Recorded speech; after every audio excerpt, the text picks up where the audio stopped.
É a história mais fantástica de todos os tempos. O Criador de todas as coisas, aquele que tudo foi por Ele, para Ele, se fez carne e habita entre a gente. Por algum tempo. A gente que lê na Bíblia, tudo é muito fantástico, muito. É tudo muito maravilhoso. A gente vê que assim, a imaginação humana, com tudo que a gente faz, ela é pequena, perto de tudo que Deus fez. Por exemplo, no Evangelho de João, no final ele diz que se fosse escrever tudo que o Senhor Jesus fez, não daria para colocar em livro na terra. Então imagina o quanto que tem de história. Só as conhecidas a gente já é difícil de entender. Eu queria começar lendo, como eu citei o Evangelho de João, pelo Evangelho de João, justamente por ele. Evangelho de João, capítulo 1, versículo 1. João 1, versículo 1. No princípio era o Verbo, e o Verbo estava com Deus, e o Verbo era Deus. Ele estava no princípio com Deus.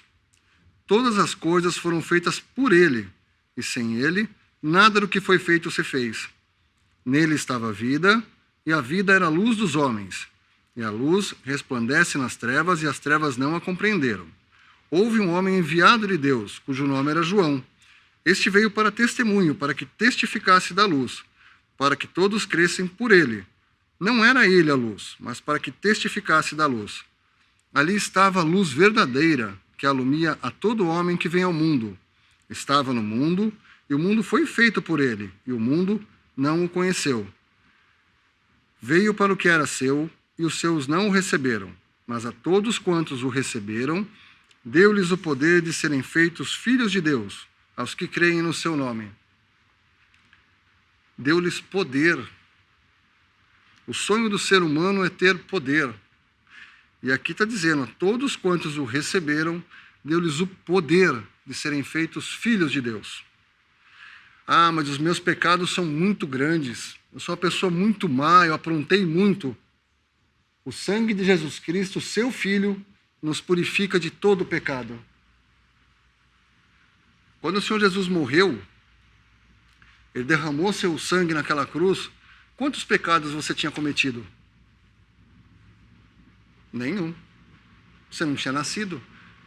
Então, o sangue de Jesus purifica de todos os pecados cometidos desde o dia que você nasceu. Todos. Todos quanto receberam, deu-lhes o poder de serem feitos filhos de Deus.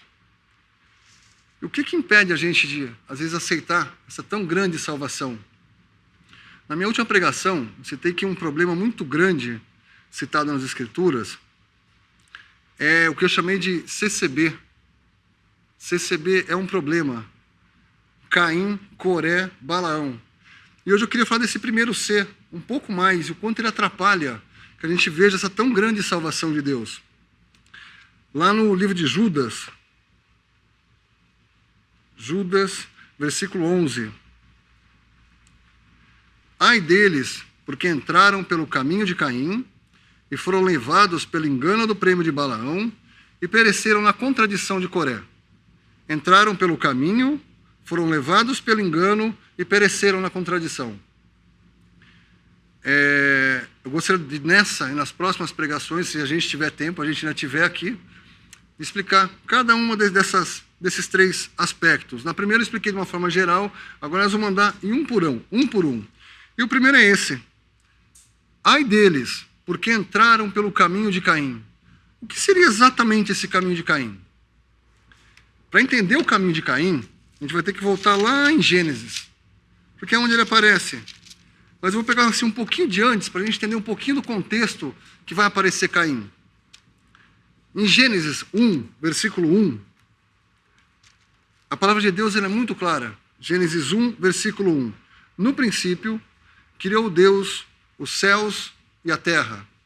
No princípio, criou Deus os céus e a terra.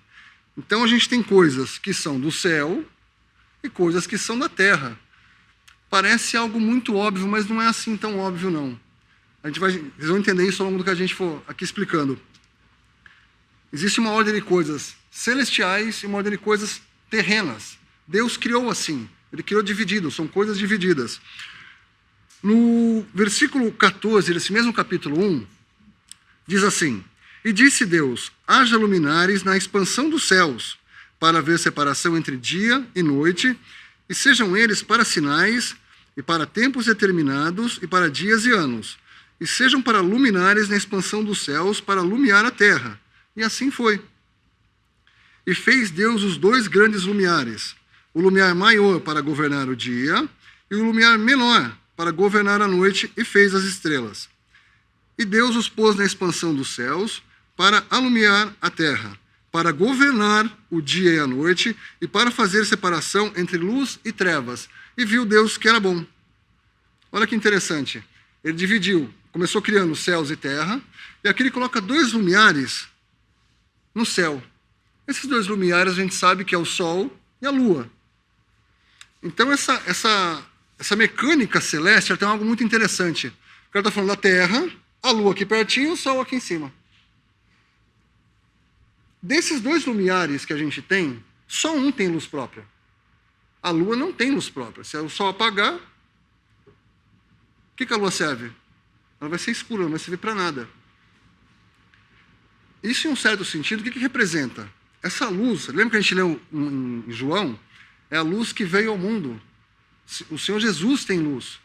Ele nos deu poder, a gente talvez poder brilhar, se a gente refletir como a lua reflete a luz do sol. Se nós estivermos virados para Cristo, olhando para Ele, a gente consegue brilhar um pouco. Se a gente tiver Cristo aqui, a gente aqui, não vai funcionar. Então essa mecânica é interessante, porque, por exemplo, a gente tem os eclipses. Tem hora que a Terra impede a Lua, impede o Sol de brilhar a Lua, ou seja, o mundo pode impedir, em um certo sentido, alguém de ver a verdade. Ele encobre, o mundo vai lá, a Terra passa na frente e você não vê a Lua. O Sol continua lá. O Sol brilha, independente da Terra, independente da Lua, o Sol está lá. Em outros momentos, a própria Lua, que deveria refletir a luz do Sol, ela tampa a Terra. E a Terra fica sem luz. Isso, em um certo sentido, é a cristandade hoje, que ela deveria refletir a luz de Cristo, e não, ela atrapalha. Ela tampa o que deveria ser uma luz. Ela atrapalha. Ela não vai ajudar. Ela vai atrapalhar para que a gente veja essa tão grande salvação de Deus oferecida para a gente hoje. E hoje a gente passa por uma coisa muito mais distante disso. Ele colocou esses lumiares para reger a Terra. Sabe o que está regendo hoje? A gente está assim. A gente não está nem olhando nem para o Sol, nem para a Lua. A gente está olhando para baixo. A gente está literalmente virando as costas, olhando para outra luz, outra tela, que não tem luz própria. A gente sabe que tem pessoas hoje, a gente tem muito disso, às vezes a gente vai no médico, o médico passa alguma coisa para a gente, não, eu vi na internet que não é assim. Então essas telas estão começando a reger a vida da gente. Nós estamos dando mais atenção a essas telas do que as coisas que Deus criou, do que a palavra de Deus. E sobre a palavra de Deus tem algo muito interessante, porque se a gente abrir lá agora no último livro da Bíblia, Apocalipse, capítulo 19, a gente abre lá no Apocalipse 19,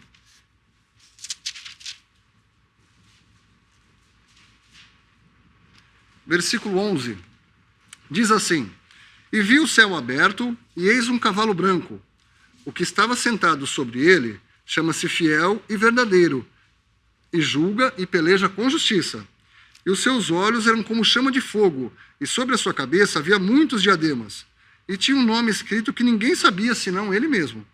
E estava vestido de uma veste salpicada de sangue, e o nome pelo qual se chama é a Palavra de Deus. Aqui a Bíblia está chamando Jesus de Palavra de Deus. Quanto tempo a gente passa com a Palavra de Deus? E quanto tempo a gente passa no Facebook, no WhatsApp, na televisão? Se ele é a Palavra de Deus, ele está aqui para reger, ele é a luz que veio ao mundo, a gente não reconheceu. Quanto tempo a gente olha para a luz, Palavra de Deus? A Bíblia chama Jesus de Palavra de Deus, ele habita nessas páginas. A gente sabe que, por exemplo, no Antigo Testamento, Eles tinham coisas físicas, eles tinham o templo, eles tinham uma vestimenta, eles tinham um proceder, eles tinham ofertas, sacrifícios. Na nossa dispensação, nesse atual tempo, o cristão ele não tem isso. A gente tem uma coisa, é um único livro. É tudo isso que a gente tem. E sabe o que a gente faz com esse livro? A gente ouve outra pessoa. Aqui está a luz brilhando, a luz pura, verdadeira, que Deus deixou para a gente. O que a gente faz? Ah, mas ele está dizendo aquilo. É interessante porque, por exemplo, tem um filme chamado A Era do Gelo. Se eu não me engano, é no Era do Gelo 2. No primeiro filme tem lá os protagonistas e um deles é um mamute. E aquele mamute, aparentemente, no primeiro filme, no começo do segundo, ele é o único da espécie. Não tem outro igual a ele. E ele encontra no 2 uma mamute.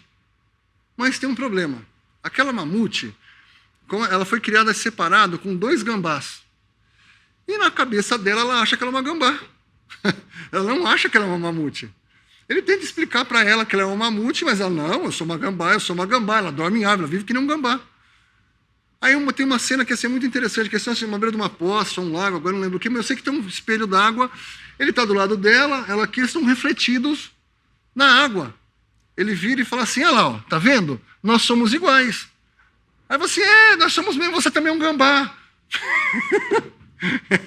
Pois é, sabe o que acontece? Isso parece engraçado, mas é quando a gente apresenta a palavra de Deus. Você pega a palavra de Deus, ela fala assim, essa semana eu conversei com um irmão em Cristo, você olha que coisa, mulher calada na igreja. A palavra diz muito claramente que a mulher esteja calada na igreja.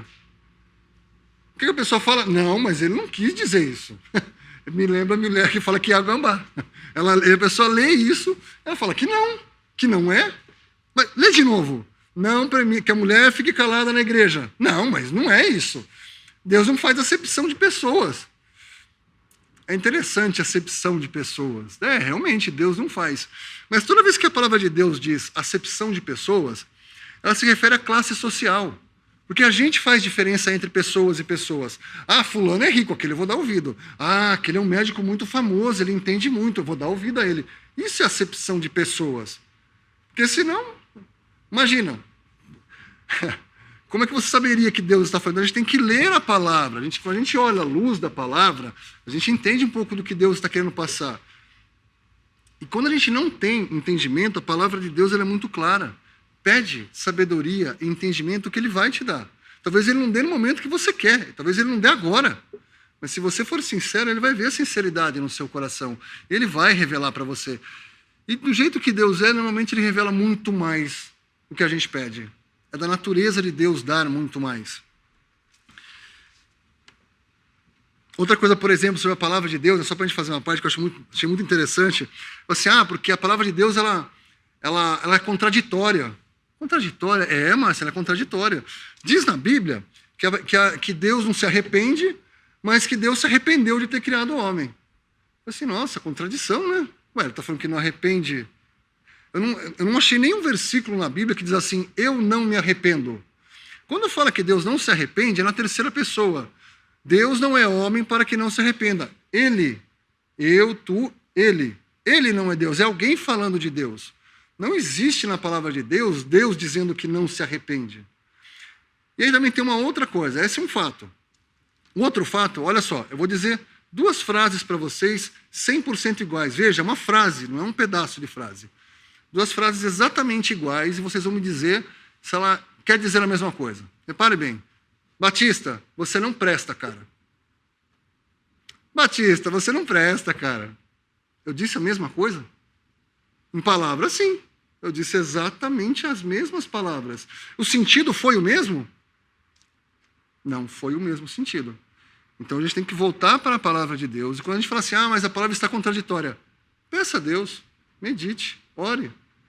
Mesma coisa ali. Meus pecados é muito grande para ser perdoado.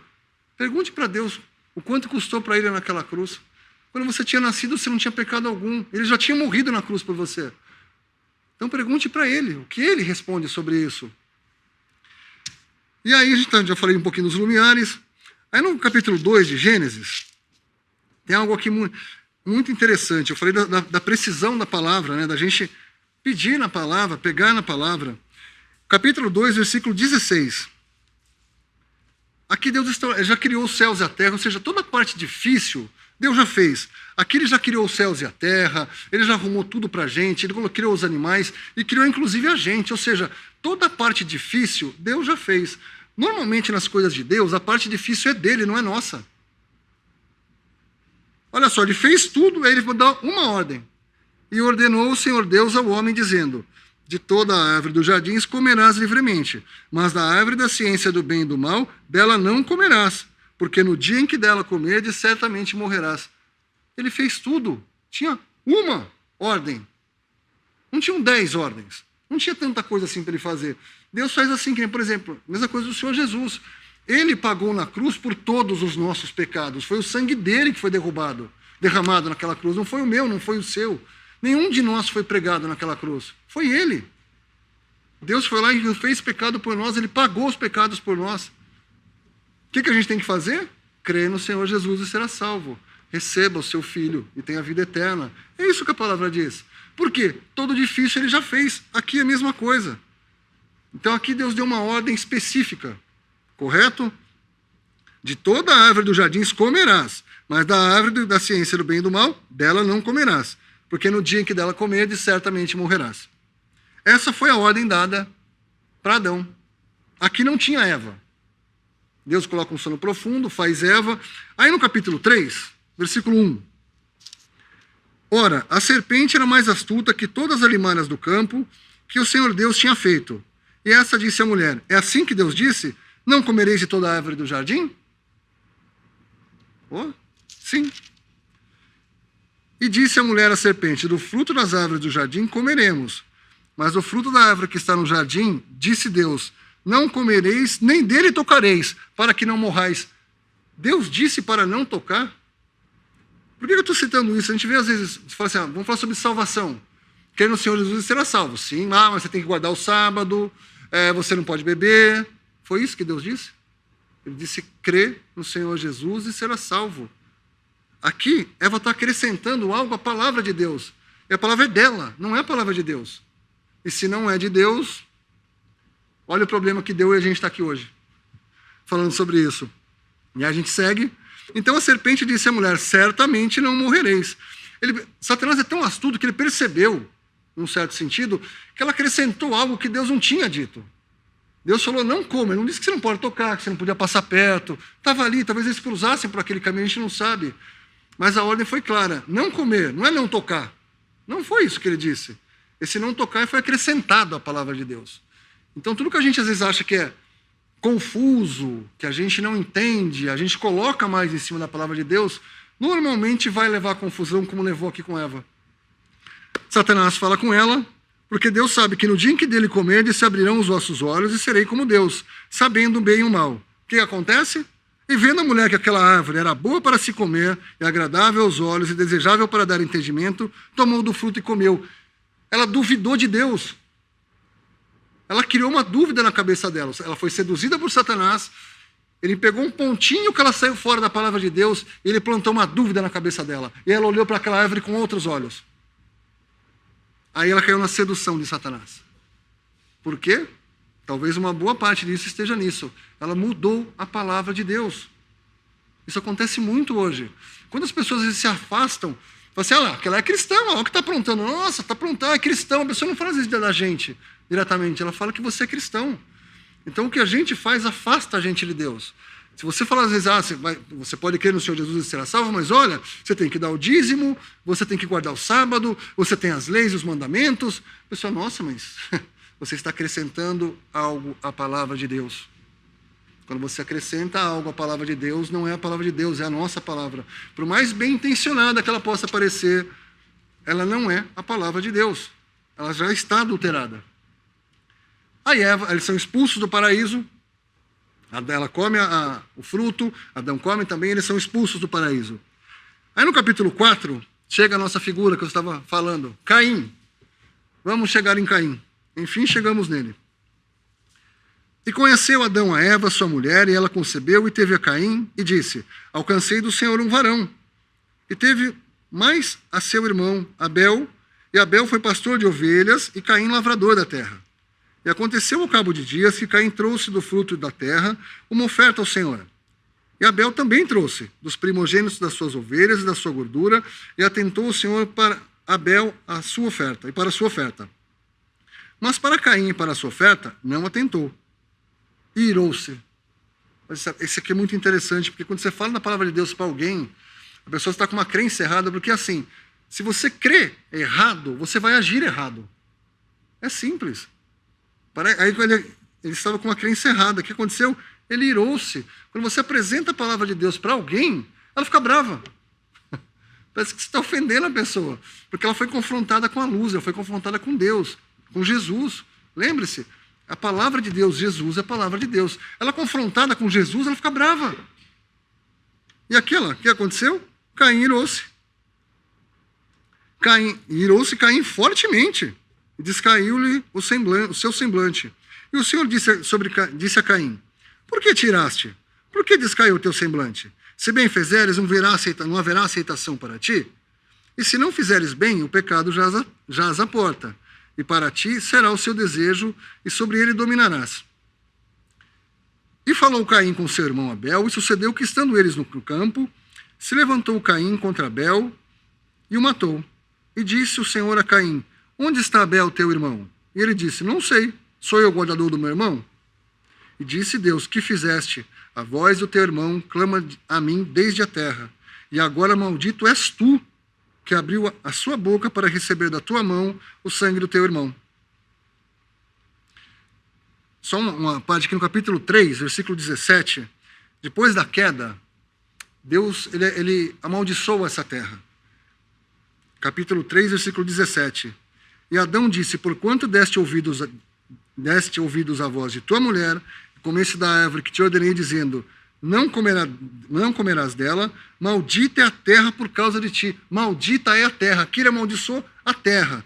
Aqui no nosso capítulo, versículo 11, ele está amaldiçoando Caim. E agora, versículo 11, agora maldito és tu desde a terra, que abriu a sua boca para receber da tua mão o sangue do teu irmão. Quando lavares a terra, não te dará mais a sua força, fugitivo e errante serás na terra. Então disse Caim ao Senhor: é maior a minha maldade que a que possa ser perdoada? Eis que hoje me lanças da face da terra, e da tua face me esconderei, e serei fugitivo e errante na terra. E será que todo aquele que me achar me matará? O Senhor, porém, disse-lhe: portanto, qualquer que matar a Caim 7 vezes será castigado. E pôs o Senhor um sinal em Caim para que não o ferisse, qualquer que o achasse. E saiu Caim diante da face do Senhor e habitou na terra de Nod, da banda do oriente do Éden. E conheceu a Caim sua mulher, e ela concebeu e teve a Enoque. E ele edificou uma cidade, e chamou o nome da cidade pelo nome de seu filho Enoque. E a Enoque nasceu Irade, Irade gerou a Meujael, e Meujael gerou a Metusael, e Metusael gerou a Lameque, e tomou Lameque para si 2 mulheres. E o nome de uma era Ada, e o nome de outra Zilá. Olha que interessante, se Deus não faz acepção de pessoas, então não tem problema. Tem 2 mulheres, qual é o problema? Não faz acepção de pessoas. Então pode ter pastora, pode ter 2 mulheres, olha que maravilha. É isso que a Bíblia diz? Não, não é. Aí seguindo aqui, versículo 20. E Ada teve a Jabal, este foi o pai dos que habitam em tendas e tem gado. E o nome do seu irmão era Jubal, este foi o pai de todos os que tocam harpa e órgão. E Zilá também teve a Tubal-Caim, mestre de toda a obra de cobre e de ferro.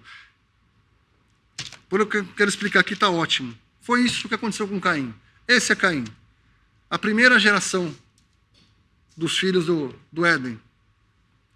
A gente leu lá em Judas, olha lá, entraram pelo caminho de Caim. Foi isso que a gente leu lá em Judas. Esse é o caminho de Caim. É interessante porque em Lucas, capítulo 10, se a gente puder abrir lá, Lucas 10. Segura aí que a gente vai voltar depois, nós vamos agora em Lucas 10, versículo 27.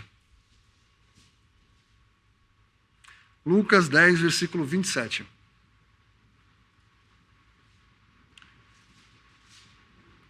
E respondendo ele disse, aqui está falando do Senhor Jesus, ele vai falar: Amarás ao Senhor teu Deus de todo o teu coração, de toda a tua alma, de todas as suas forças e de todo o teu entendimento, e ao próximo como a ti mesmo.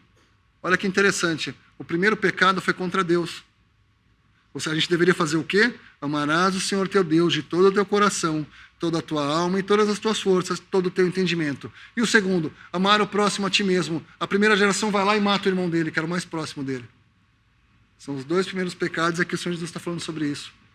Amarás Deus sobre todas as coisas e o próximo como a ti mesmo. É interessante que tem no Mateus, deixa eu ver se é isso aqui, só um segundo, Mateus 20, se é isso mesmo.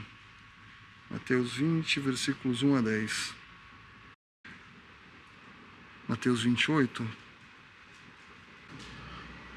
Enfim, acho que eu troquei aqui o versículo, mas enfim, mas é um pedaço que Deus diz. O Senhor Jesus diz, depois que ele foi ressuscitado, ele chame meus irmãos. O Senhor Jesus falando para chamar os seus irmãos. Quem são os irmãos de Jesus hoje? Todo aquele que crê, todo aquele que teve seus pecados perdoados, todo aquele que foi lavado no sangue de Jesus Cristo. Esse ele chama de irmão. E a gente viu que aqui mata-se. Caim mata o seu irmão. E Deus pergunta: que fizeste? Essa é a mesma pergunta que Deus faz hoje a todo pecador. Que fizeste? Eu mandei meu filho ao mundo, estou anunciando a salvação, vocês mataram ele, que fizeste? Que resposta a gente vai dar para Deus? Que resposta? É interessante isso, porque o primeiro mal é contra Deus, o segundo mal é contra o próximo. Essa é a sequência das coisas. Ali o resto é esse mundo que Caim criou. O que é esse mundo que Caim criou? O caminho de Caim, como a gente leu lá em Judas, perdão. O primeiro pecado foi cobiça. Ela olhou para aquilo, ela achou que aquilo fosse trazer algum benefício. Ela não tinha certeza. Ela olhou, ela achou. Será que isso acontece hoje com a gente? Quando a gente vê alguém bonito, bem vestido, bom carro, andando em bons lugares, será que a gente não tem um pouco de cobiça? Quanto é o nosso nível de cobiça? Porque aqueles cobiçaram e fizeram. Se a gente faz esse mal ou não, é uma outra história, mas a gente olhar e achar, acho que aquilo vai ser bom. Se eu tiver dinheiro, se eu for rico, isso acontece muitas vezes. E o mal contra o seu próximo, não. Ali foi uma coisa cabal, uma coisa física, né? É por isso que os irmãos às vezes falam que muita coisa você pode não pecar. Você pode não matar, você pode não roubar. Mas a cobiça, você olhou, você achou, pronto. É pecado. E todo pecado é contra Deus. Não tem pecado que não seja contra Deus. Isso é muito claro na palavra de Deus. Então a gente vê que assim, o pecador... Oi? Pode ler qual que é. 28:10 de Mateus? Isso, Mateus 28:10. Então Jesus disse-lhes: não temais, ide dizer a meus irmãos. Quem são os irmãos de Jesus? É o que eu falei ali atrás. Quem são os irmãos de Jesus? Ele não chama de irmãos. Deu-lhes o poder de serem feitos filhos de Deus. Jesus é Deus Filho. Deu-lhes o poder de serem feitos filhos de Deus. E aqui ele nos chama de irmãos. Ide dizer a meus irmãos. Olha que coisa, você poder chamar Deus de irmão. Deus Filho, Jesus. Obviamente ele tem muitas glórias. Ele é nosso Senhor, Salvador. Ele nos chama de irmãos. Que privilégio, que história fantástica. Ele que criou tudo que a gente vê, seja no telescópio, seja no microscópico. Tudo foi ele que criou. Ele nos chama de irmãos. Olha, precioso. Totalmente contrário a Caim. O caminho de Caim. Caim vai lá e mata seu irmão. Ele efetivamente peca. Aquela foi a primeira geração expulsa, o pecador expulso. É interessante quando a gente fala de pecador expulso, porque é só a gente olhar ao nosso lado. A gente faz parte dessa geração expulsa, crentes e descrentes. Por quê? Vocês estão vendo a presença de Deus em algum lugar?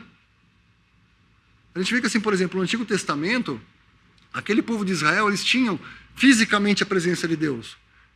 Por exemplo, quando eles atravessaram o Mar Vermelho, tinha a coluna de nuvem, a coluna de fogo, eles viam. Aquilo significava a presença de Deus. Por exemplo, no Monte da Transfiguração, muito tempo depois, quando aparece a nuvem, A nuvem, normalmente quando fala nuvem na Bíblia, está falando da presença de Deus, porque ninguém viu a Deus. A palavra diz isso muito claramente. Quem viu, viu através do Filho. Você olha para Jesus, você vê Deus. Isso a palavra diz. Então quando fala em nuvem, ou seja, eles viam. A gente não vê Deus. Então significa que realmente a gente foi expulso do paraíso. E aí, a gente chega numa conclusão que às vezes ela não é tão óbvia. Principalmente porque assim, a gente sabe que tudo que é do mundo ele é contrário a Deus. Não pode haver felicidade num lugar de pecado. Como ser feliz num lugar de pecado? Que jeito? Se tem pecado, não tem Deus. É óbvio. Deus expulsou aquele pecador, aquele casal que cometeu um pecado. E qual foi o pecado? Eles mataram, roubaram, adulteraram, roubaram. Não, eles fizeram uma desobediência, uma única desobediência. E a gente vê hoje as pessoas querendo ser felizes, fazer vontade do seu coração, quero ser feliz, em busca dos meus sonhos. Não há felicidade em um lugar que tem pecado, gente. Não tem jeito. Pecado, morte. Entrou o pecado e entrou a morte. Como você vai ser feliz nesse lugar? Que jeito?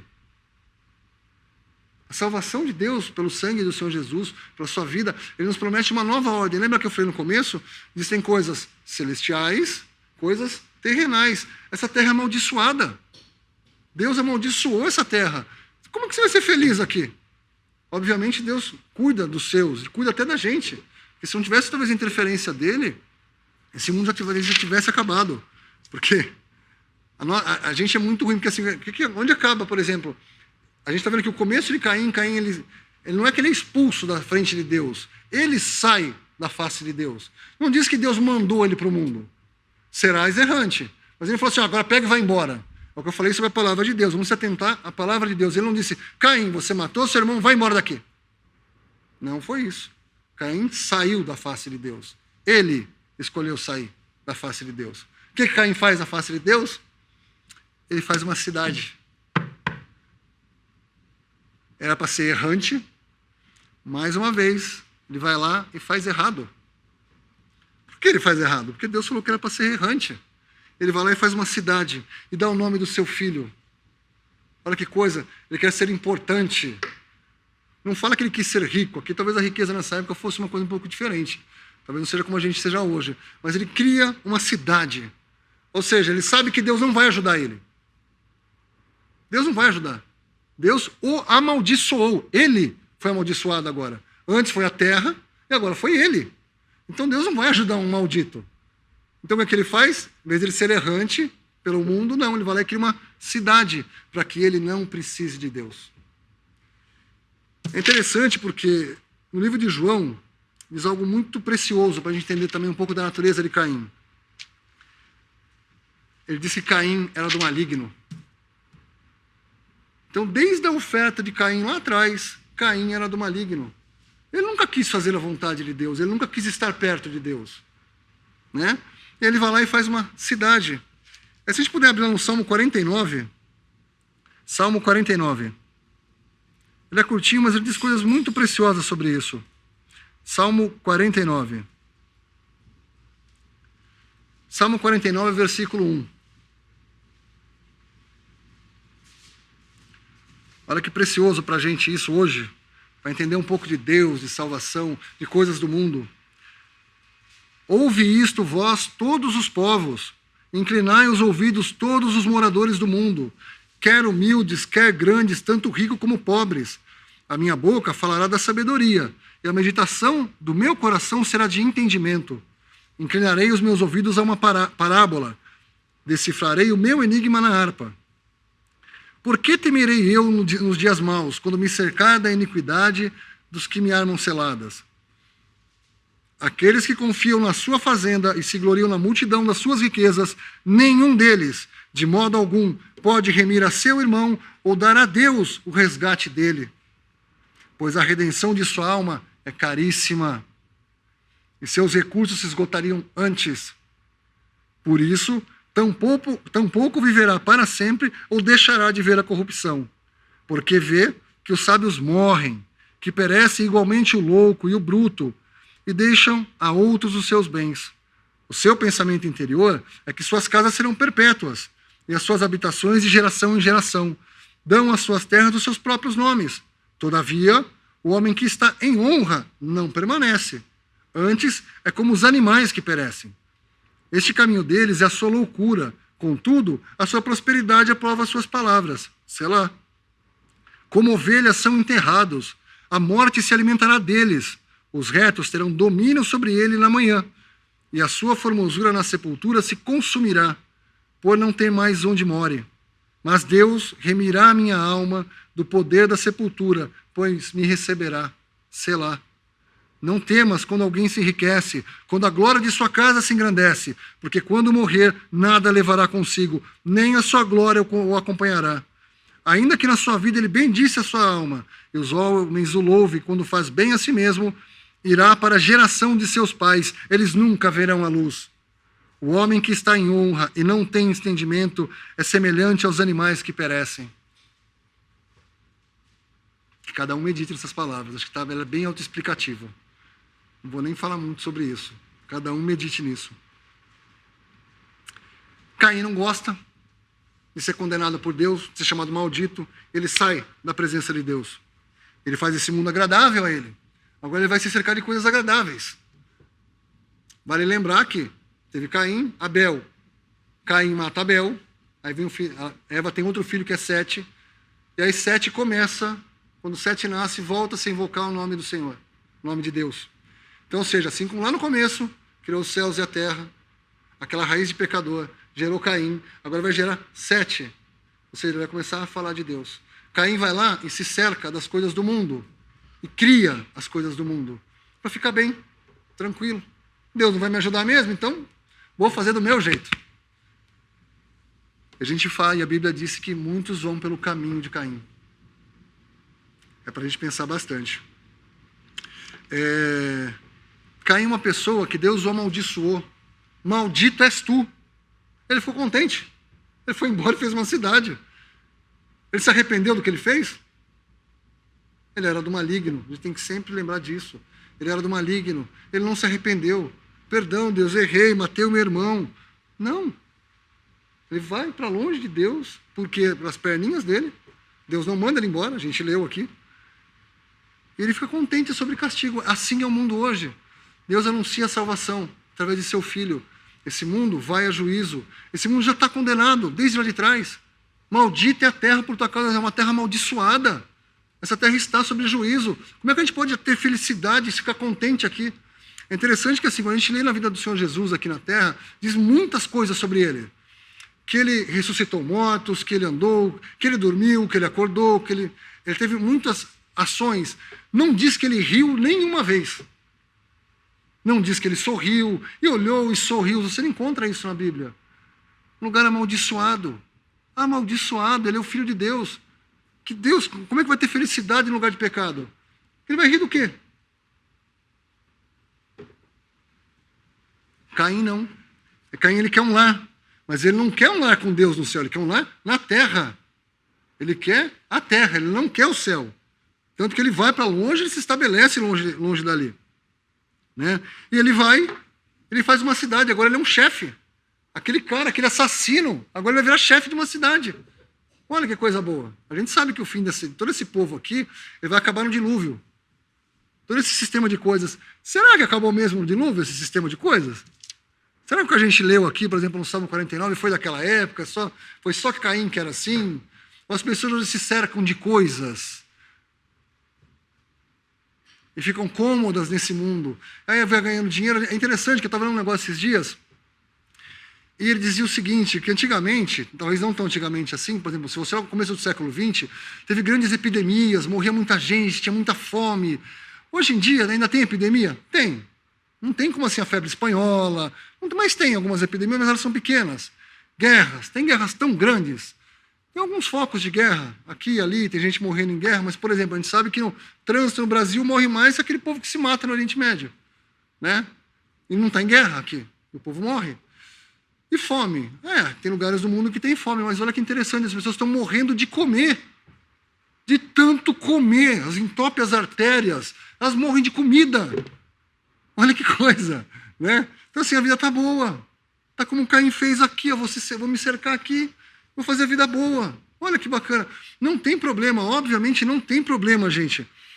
A gente ter uma boa casa, a gente ter bons equipamentos, a gente ir no cinema, ir para bons restaurantes. O problema é não ter Deus, é não ter a Jesus. Esse é o problema. Esse é o ponto. As coisas elas não são nem boas nem ruins em si mesmas. É o uso que a gente faz. Como Eva olhou e achou. A pessoa às vezes olha um carro e fala assim, nossa, eu quero aquele carro. Ela mata, rouba, se prostitui por causa de um carro. Ela se vende por causa de uma coisa que a gente leu que vai levar. Aonde? O que você vai levar com você? Para que tudo isso? Ou seja, você está seguindo pelo caminho de Caim. Você não está seguindo pelo caminho que vai te levar ao céu. Você está levando pelo caminho da terra. A gente leu no versículo 11 lá em Judas, que vai perecer na contradição de Coré. Coré, a terra tragou ele. Olha que interessante. A terra vai tragar você. Você vai se afundar em desejo, você pode. Satanás é muito astuto. A gente, por exemplo, vive num país que aparece o tempo todo muita corrupção de político, muita coisa complicada. Aí aparece gente dizendo, não, porque nos Estados Unidos é bom de viver. Gente, tem no mundo, em torno de pouco mais de 200 países, ou em torno de 200 países. Existe um negócio chamado G7. 200 países e um negócio chamado G7. São 7 países bons para se viver. E aumentaram um pouquinho. Aí tem o G20. O Brasil faz parte do G20. Está bom viver no Brasil? Está tranquilo? Aqui a violência está controlada? Você está ganhando dinheiro? Os políticos são honestos? Gente, esse 20, a gente faz parte desse 20, imagina os outros 180. Esse é o caminho de Caim. É seguir para ser confortável. Não tem conforto num lugar que tem pecado e não tem Deus. Deus oferece a salvação, Ele oferece o céu, Ele não oferece a terra. O que Ele fala para aqueles que creem nele é que no mundo tereis aflições, você não vai ter uma vida boa, não. Esse mundo é de pecado, Deus não está aqui. Ele não está aqui, o Senhor Jesus não está aqui. Ele veio, a gente pregou Ele numa cruz. Não adianta você me dizer que não. Você não estava lá. Veja, a gente viu aqui que os filhos de Caim estão seguindo pelos caminhos de Caim. Eles entenderam que o pai dele fez errado? Não, nosso pai errou. Por exemplo, os filhos de Coré não seguiram pelo caminho de Coré.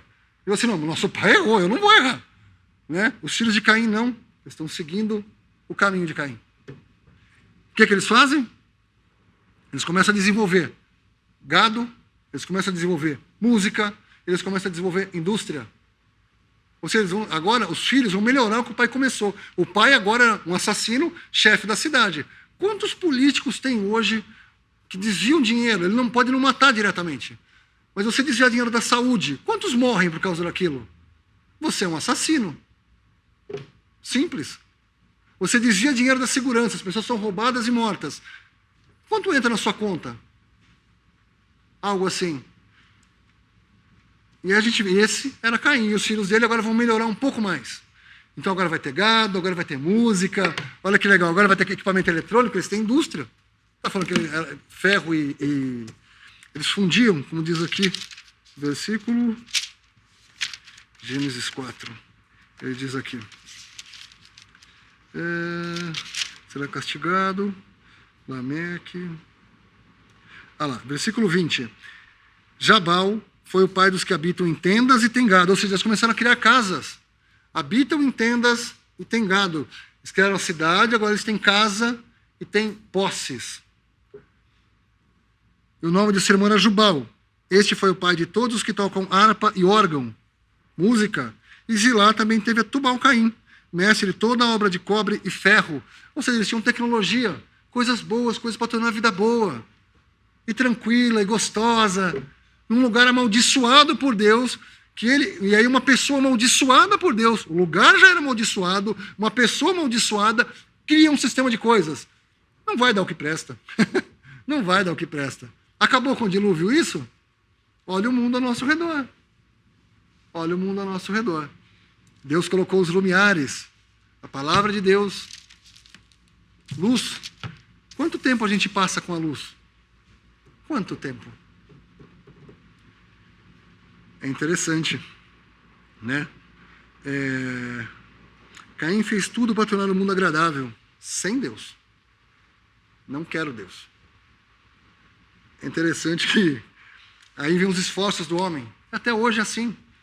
A gente vê que, por exemplo, da minha infância até hoje, eu tenho 42 anos, eu tinha um brinquedo, 2. Essa foi a minha geração. Eu vejo meus filhos, nossa, quantidade de brinquedo. Era muito caro ter brinquedo, não que nem existisse, existia sim, mas era muito caro ter um brinquedo. Hoje, então, ou seja, a vida está boa. Por que a gente sabe que o país é corrupto? Porque a vida está boa. A gente tem casa, a gente tem um bom carro, a gente vai até em bons lugares, vive bem. Então você fala assim, nossa, a vida está boa. Caminho de Caim. Devagarzinho, escorrendo pelo caminho de Caim. Que é isso que anuncia em Judas. A gente está confortável no mundo. Como é que o mundo que prega o Senhor Jesus, uma terra amaldiçoada, um mundo que expulsa Jesus, a luz do mundo, como você está tranquilo e gostoso aqui, curtindo a vida? O que tem de gostoso aqui? Para a gente, para alguém que entende o que o Senhor Jesus fez pela gente. É aquilo que eu falei. Gente, presta atenção. Por quais pecados o Senhor Jesus foi pregado naquela cruz? Que a gente cometeu. Eu, ela, ele, ela. Quais pecados?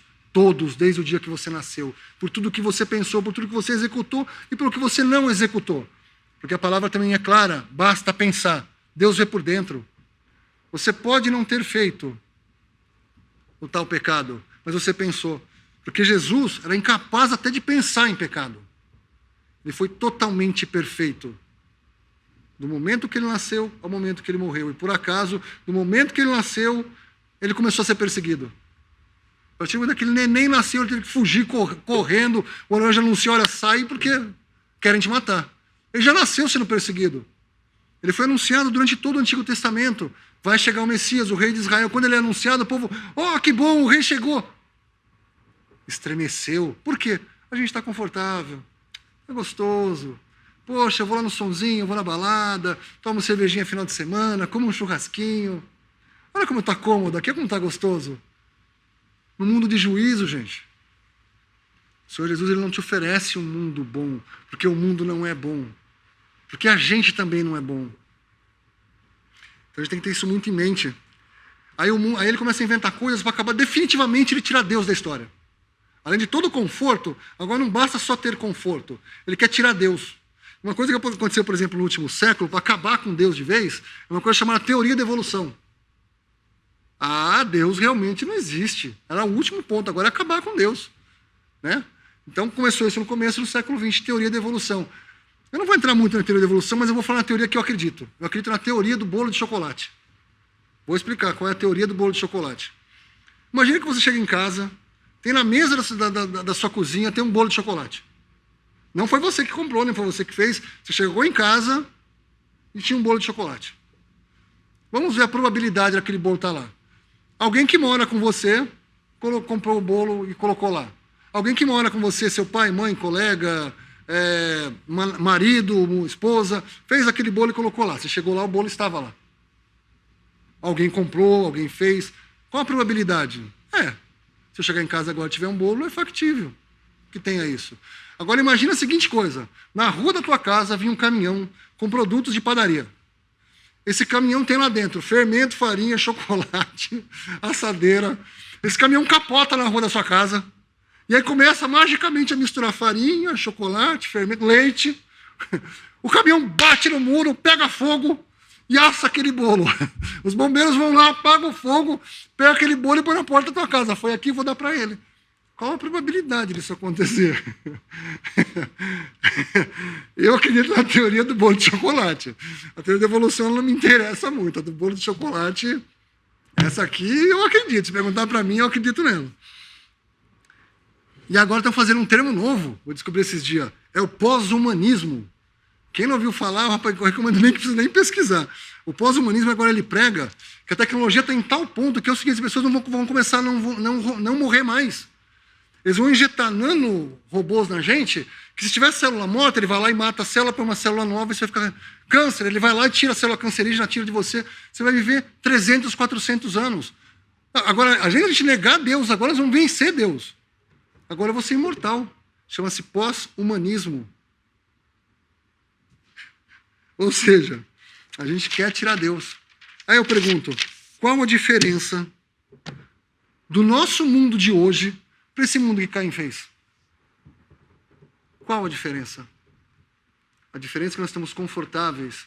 As pessoas estão ficando confortáveis e estão esquecendo que uma terra maldita, aguardando o juízo, não olha para Jesus, não olha para a luz. Como a gente leu em João, a luz veio ao mundo, a luz, a vida. Jesus é o caminho, a verdade e a vida. A vida se manifestou. Olha que coisa, que história fantástica. A vida. Nasceu um bebê. E passou pelo que a gente passou? Não, passou muito pior.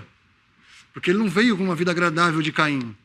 Ele veio para passar tudo aquilo que a gente sofre. Ele nasceu num curral, foi refugiado, perseguido desde o dia que nasceu ao dia que morreu.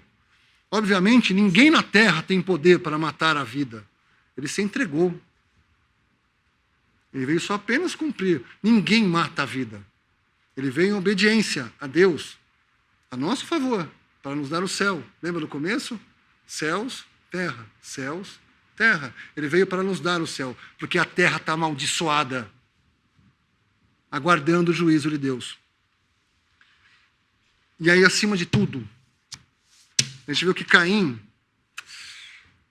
junto com o seu irmão, ele fez um sacrifício, ele pegou o melhor da terra. Olha que coisa, Deus amaldiçoou a terra, ele pega o melhor dessa maldição e fala assim, Deus, não é tão ruim assim, Você aceita? Deus não se atenta. Ele fica bravo. Deus amaldiçoou a terra. Ele sabia, ele era a primeira geração. A mãe dele sabia que não tinha que comer, ele provavelmente sabia que a terra... Sabia que ele era o filho de uma gente expulsa do paraíso. Ele provavelmente tinha ciência disso. Ele pega o melhor da terra, o melhor do seu esforço e dos seus dias de sol a sol, lavrando aquela terra, porque ele era o lavrador da terra, e seu irmão, pastor de ovelhas. Ele pega o melhor da terra, do fruto do seu trabalho, que ele suou para fazer, de uma terra maldita. Deus não se atenta, ele fica bravo. É assim hoje, quando você fala para alguém, crê em Jesus e será salvo. O sangue de Jesus Cristo, seu Filho, nos purifica de todo o pecado. Você fala isso, a pessoa fica brava. E minhas boas obras? Como é que fica? Ou seja, Caim era religioso. Caim era religioso. Ele tinha a ciência de Deus. Ele sabia que Deus existia. Ele chegou à face de Deus. Com o melhor de uma terra amaldiçoada, ele era religioso. Só que ele não tinha fé. E ele não tinha amor para com Deus. É interessante que a gente estava estudando o Evangelho de Mateus em casa na sexta-feira. Aí é um anjo que anuncia para José que está tudo bem, a mulher dele está grávida, mas ela não fez nada de errado, foi o Espírito Santo, para ele ficar calmo e tranquilo. E ele fala um versículo para José. Aí a Natália perguntou, mas pai, hoje anjo ainda fala com a gente? Eu falei assim, filho, o papai pessoalmente... O papai ainda acredita que talvez anjo falem com a gente. Mas a palavra também diz que Satanás se faz de anjo de luz. Ou os seus asséculos se fazem de anjo de luz. Então, como é que eu sei? Se eu ver um anjo fala comigo, ou seja, em sonho, que as pessoas falam, gente, tem um cristianismo meio místico, né? As pessoas falam, eu sonhei, e Deus disse, tá bom, eu posso até acreditar que Deus disse algo para você, eu posso acreditar que um anjo falou para você, mas qual é o nosso filtro nessa época? Se um anjo disser qualquer coisa contrária a isso aqui, ao que está nessas palavras, ele não é de Deus. Pode vir um anjo se apresentar com uma legião de anjos na sua frente. Ele fala assim, vem que eu te levo para o céu. Eu falo assim, mas e Jesus? Então, quanto tempo a gente passa com a palavra de Deus? Lembra do Lumiar? Aqui, Jesus, palavra de Deus. A palavra de Deus diz, crê em Jesus e será salvo. Não tem nada que você possa fazer. Caim, até hoje, mantém o mesmo sistema de coisas. Obviamente Caim está morto? Sim, mas o que ele criou, o que leva a marca dele, esse sistema, para a gente ficar confortável, legal. Vamos reclamar das autoridades comendo churrasco, a gente come um churrasquinho lá em casa, os caras são corruptos, meu. É porque a gente lá comendo. A vida é boa. Cuidado. Esse é o caminho de Caim. Esse é o caminho contrário à Bíblia. Você pode ter uma vida boa? Sim, você pode ter uma vida boa dentro dos limites que seja uma vida boa. O mundo sem Deus, o mundo de pecado, ele é relativamente bom. Não é tão bom assim como a gente imagina. Então que você possa olhar para Jesus, lembrar que o sangue que nos purifica de todo o pecado, hoje essa porta está aberta a você. Ainda estamos aqui. Podemos dar graças?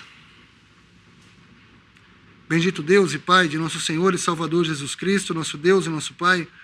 Obrigado, Pai, por podermos mais uma vez ouvir essa tão bela história de salvação, Pai.